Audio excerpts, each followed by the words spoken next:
salam sejahtera untuk kita semuanya.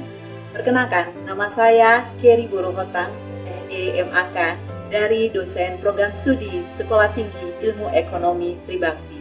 Dalam rangka memenuhi sertifikasi dosen yang diselenggarakan oleh Kementerian Pendidikan, Kebudayaan, dan Teknologi untuk periode tahun 2026. Untuk memenuhi ketentuan tersebut, saya menyusun pernyataan diri dosen untuk kerja Tridharma Perguruan Tinggi atau PDD UKT PT. Pada kesempatan ini, saya akan menyampaikan mata kuliah yang saya ampu, yaitu Akuntansi Keuangan 2. Mata kuliah Akuntansi Keuangan 2 merupakan mata kuliah wajib bagi mahasiswa semester 2 di Prodi Akuntansi dan termasuk mata kuliah kelanjutan dari mata kuliah Akuntansi Keuangan 1. Mata kuliah Akuntansi Keuangan 2 memiliki tujuan memberikan pemahaman kepada mahasiswa mengenai pengukuran dan penyajian aset, kewajiban dan ekuitas, dan proses menyusun laporan keuangan sesuai standar akuntansi keuangan. Mata kuliah ini menggunakan metode pembelajaran conceptual learning sehingga mendorong mahasiswa berpikir kritis dan mampu menghubungkan pengetahuan akuntansi dengan penerapannya. Materi pembelajaran dalam Akuntansi Keuangan 2. Yang pertama, pengukuran aset tetap. Kedua, penyajian liabilitas jangka pendek. Ketiga, pengungkapan liabilitas jangka panjang. Keempat, laporan laba ditahan. Kelima, akuntansi persekutuan. 6, akuntansi investasi. Ketujuh, laporan arus kas. Mahasiswa diharapkan 1.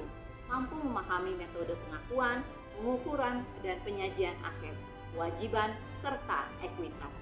Kedua, dapat menyusun laporan keuangan. Ketiga, memastikan kepatuhan mahasiswa terhadap penerapan standar akuntansi keuangan. Capaian pembelajaran dalam mata kuliah ini. PPL 02, mahasiswa menguasai prinsip dasar tentang ekonomi, bisnis, penelitian, dan konsep penyusunan informasi akuntansi dengan memanfaatkan teknologi informasi dan mengkomunikasikan hasil. PPL 03, mahasiswa mampu merancang menggunakan keterampilan secara profesional bidang akuntansi, auditan, keuangan, dan perpajakan untuk mengkomunikasikan dan menyelesaikan permasalahan dengan mempertimbangkan etika serta berbagai risiko pengambilan keputusan. Capaian pembelajaran mata kuliah. PPMK 1 mampu menjelaskan posisi akuntansi dalam lingkungan bisnis serta peran prinsip-prinsip ekonomi dasar dalam mempengaruhi transaksi perusahaan. CPMK 2 menguasai konsep dasar dan asumsi akuntansi seperti entity concept, going concept, dan periodicity dalam penyusunan informasi keuangan. CPMK 3 mampu melakukan pencatatan transaksi bisnis hingga menyusun laporan keuangan secara manual berdasarkan siklus akuntansi yang tepat.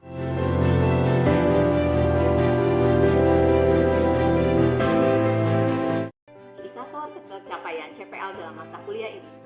Mahasiswa mampu menginterpretasikan pengakuan, pengukuran, dan penyajian aset, kewajiban, ekuitas sesuai standar akuntansi keuangan dan mengaplikasikan dalam menyusun laporan keuangan akhir semester 1. Selanjutnya, saya akan menyajikan proses pembelajaran saya dengan mahasiswa di kelas. Selamat siang teman-teman semuanya. Pada siang hari ini kita akan memasuki pertemuan pertama. Sebelum kita memulai kegiatan pembelajaran kita pada siang hari ini, kita berdoa dalam hati teman-teman sekalian.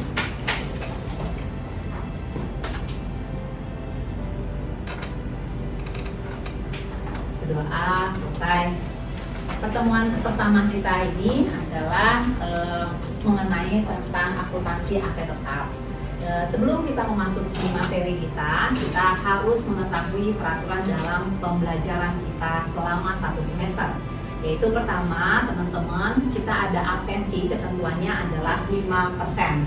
Terus ada pra-UTS di mana nilainya adalah 15%.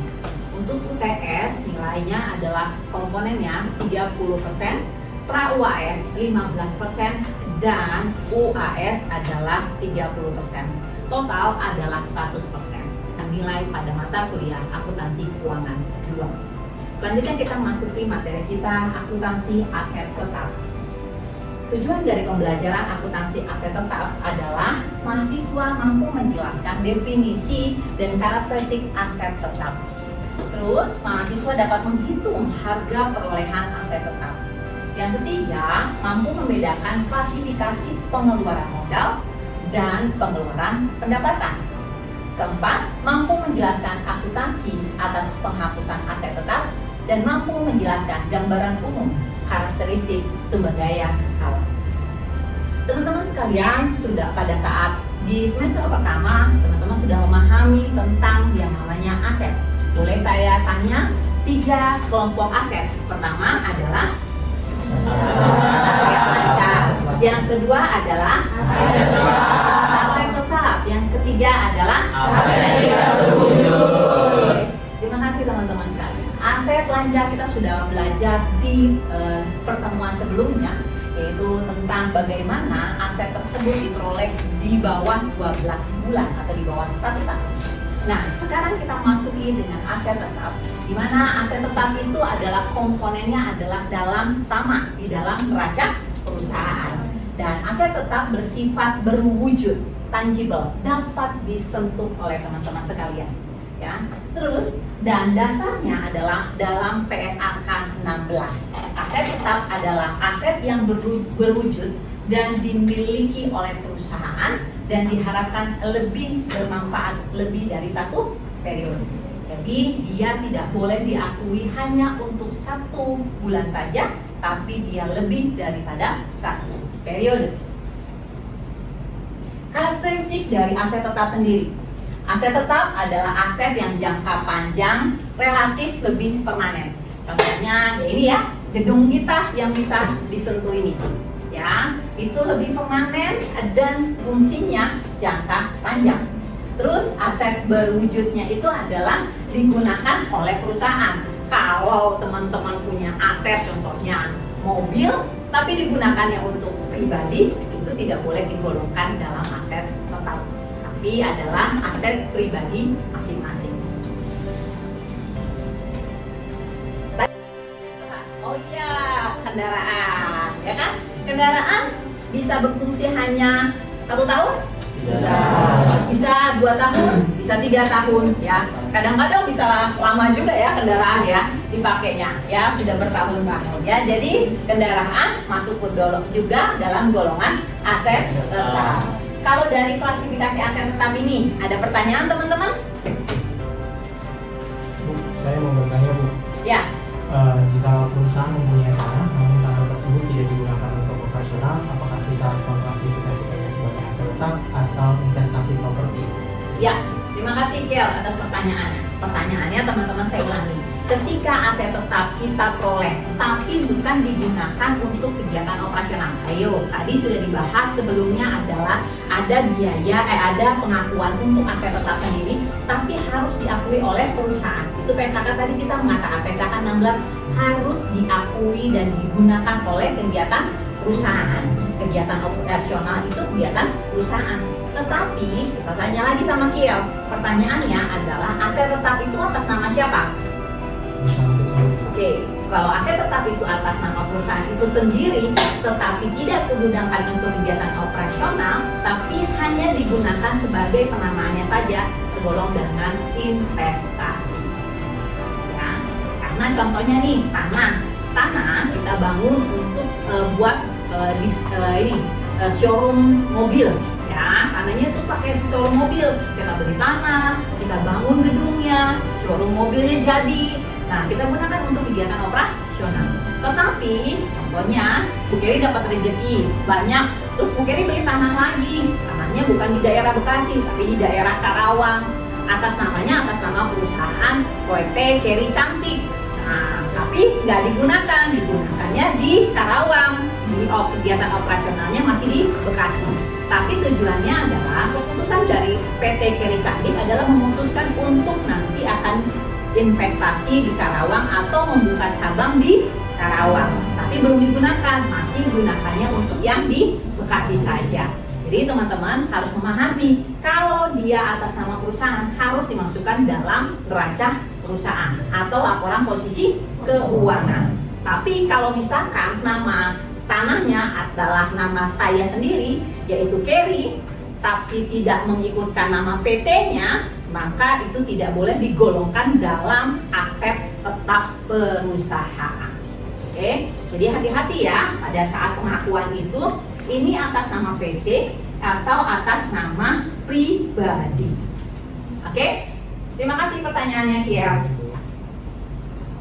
Oke, lihat ada harga perolehan dari setiap contoh-contoh yang ada klasifikasi aset tetap. Contohnya, satu, ada tanah ya. Pada saat tanah kita membelikan harga belinya. Harga beli didapat dari pada saat kita transaksi sertifikat perpindahan. Terus ada pajak penjualan, ada perizinan. Kalau kita beli tanah, berarti kita harus membeli juga izin untuk mendirikannya menjadi apa. Contohnya kampus STI Tribakti mendirikannya menjadi kampus. Tanahnya tadi PT Keri Cantik membeli tanah tujuannya untuk membuat showroom. Terus ada ya inilah ya, ada komisi ya, maklar ya, itu termasuk daripada harga perolehan daripada aktif tetap. Terus ada lanjut, ada biaya survei ya kan. Nah, ada bea balik nama. Nanti kalian harus ada bukti transaksinya. Seperti waktu di semester 1 saya informasikan, setiap pencatatan itu harus dicatat melalui bukti transaksi.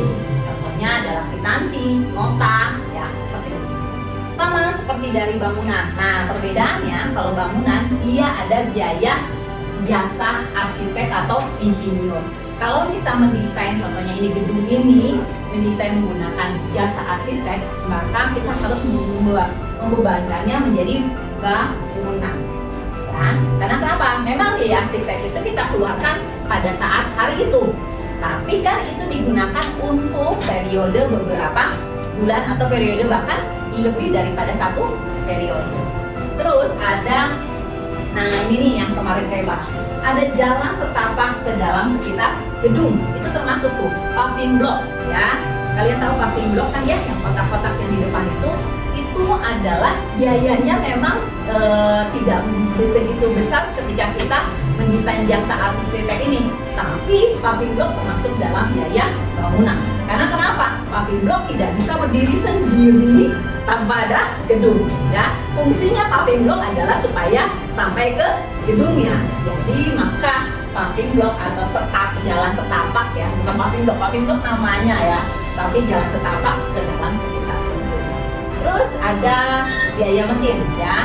Mesin contohnya kalau di sini tidak ada mesin, tapi kalau di pabrik ada tuh mesin yang besar-besar teman-teman. Itu ada biaya angkutnya, dia ada juga biaya menanamnya ke dalam gedung tersebut supaya apa? Supaya dia tidak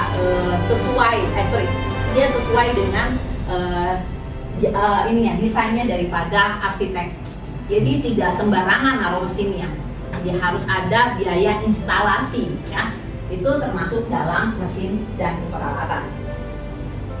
Oke, kita masuk dalam karakteristik penyusutan. Teman-teman sekalian, ada satu ya aset yang tidak disusunkan.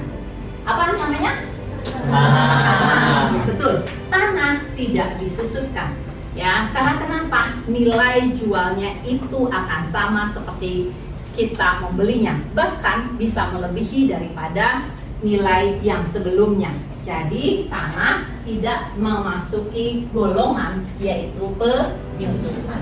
Jadi yang penyusutan secara fisik adalah contohnya gedung ya, seperti gedung kita ini nih, karena ada paku ya, terus ada coretan teman-teman sekalian, maka itu akan disusutkan. Ada instalasi AC, ada instalasi LCD, maka gedung itu harganya sudah nilainya sudah Nah, ini adalah salah satu faktor-faktor dari penyusutan, yaitu biaya awal dikurangi dengan nilai sisa, maka nilai yang dapat disusutkan didistribusikan di setiap tahunnya ya, masa manfaat. Satu, penggunaan metode penyusutan adalah yang akan kita pelajari pada pertemuan hari ini adalah metode penyusutan garis lurus. Ya, di mana teman-teman masa manfaatnya digunakan rata setiap tahunnya. Kita ambil contoh. Biaya dikurangi estimasi nilai sisa dibagi estimasi umur. Itu adalah rumus dari penyusutan menggunakan garis lurus.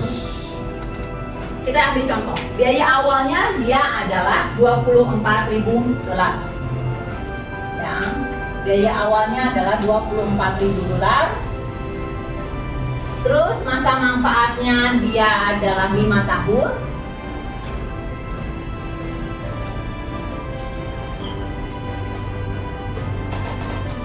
Terus nilai sisanya berapa diinformasikan adalah 2.000.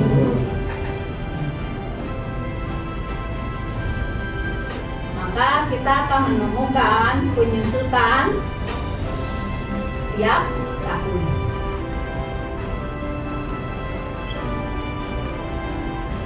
Ada yang bisa membantu Bu Keri? 24.000 dikurangi 2.000 dibagi dengan 5 tahun. 4.400 per tahun. Maka ini adalah biaya penyusutan setiap tahunnya. Oke. Ada pertanyaan? Oke, saya mau menunjuk Saturia. Bolehkah dicatat jurnal penyusutannya untuk tahun pertama? Debitnya apa teman-teman? Beban penyusutan senilai berapa? 4.400. Kreditnya? Oke, jangan lupa ya, akumulasi penyusutan. Oke, paham? Oke, terima kasih teman-teman. Oke, ada transaksi selanjutnya.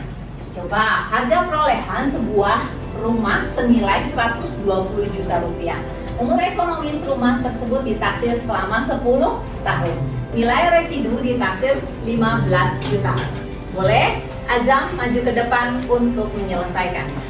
Bagaimana nilai penyusutan per tahunnya selama 10 tahun? Ya, ini menggunakan metode garis lurus. Ayo teman-teman sekalian dikeluarkan kalkulatornya supaya kalian bisa menghitung sama-sama dengan perhitungan Azam. Ya, nilai perolehannya adalah 120 juta dikurangi dengan 15 juta karena di situ diinformasikan adalah nilai residu. Dibagi berapa manfaatnya? 10 tahun.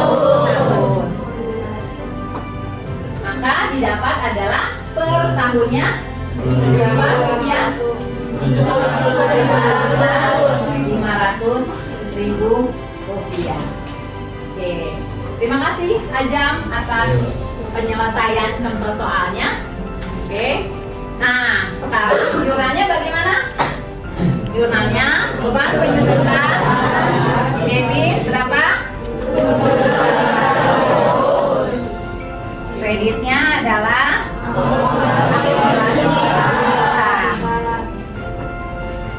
ini kalian sebutkan karena sudah dijelaskan di situ akumulasi penyusutan rumah ya. Debitnya adalah beban penyusutan.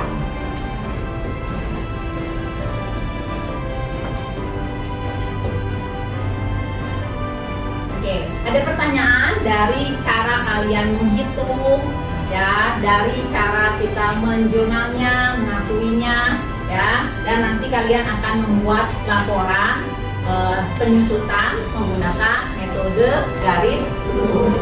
Ada pertanyaan? Oke. Nanti kita akan belajar menggunakan revaluasi dalam pencatatannya berhubungan dengan perpajakan. Karena teman-teman sekalian, beban penyusutan itu akan mempengaruhi daripada laporan laba rugi. Maka itu akan mempengaruhi perpajakan teman-teman sekalian. Itu adalah ada jasa kita mengulang kembali, menilai kembali bahwa barang tersebut masih layak untuk digunakan. Ya, contohnya adalah yang sering adalah bangunan. Ya, ketika bangunan itu direvaluasi, oh masih bisa layak untuk digunakan, bisa saja diakui lagi nanti adalah aset tetap revaluasi. Ya, jadi bukan aset tetap dari biaya perolehan, tapi aset tetap yang diakui oleh pihak jasa revaluasi, maka kita sebutnya adalah aset tetap revaluasi. Terus pilihan kedua, kalau memang sudah tidak bisa layak digunakan, maka akan dijual. Ya, maka akumulasi penyusutan ini akan berubah menjadi 0, yaitu kita akan debitkan dia jurnalnya, maka semua aset tetap kita akan kreditkan dan nilai daripada sisa penjualan dengan akumulasi penyusutan, maka itulah yang menjadi kita ada untung atau rugi dalam transaksi penjualan aset tetap. Begitu ya Nada? Oke, makasih Nada. Metode garis lurus digunakan secara luas, ya, lebih sering digunakan oleh perusahaan-perusahaan. Karena kenapa? Manfaatnya digunakan sama. Karena memang metode garis lurus mudah untuk dilaksanakan di perusahaan-perusahaan. Jadi teman-teman sekalian, semoga metode garis lurus ini dapat kalian ingat terus, dan ketika Anda bekerja, bahkan dalam dunia prakteknya, kalian bisa menggunakannya, bukan saja menggunakannya secara manual, tapi sudah paham nanti kalau misalkan kalian mungkin aset tetapnya banyak gitu ya, kalian sudah bisa menggunakannya pakai Excel atau pakai program atau media-media yang lainnya. Tapi secara konsep rumusnya, yaitu dia harus nilai perolehan dikurangi dengan nilai residu dibagi dengan masa depan. Itu untuk metode penyusutan menggunakan garis lurus. Oke, paham? Oke. Terima kasih atas kehadiran teman-teman dalam pertemuan kita hari ini tentang terkait dengan aktiva tetap, khusus kita mempelajari metode garis lurus. Sampai ketemu pertemuan berikutnya, kita akan mempelajari metode saldo menurun berganda. Selamat siang semuanya. Siang.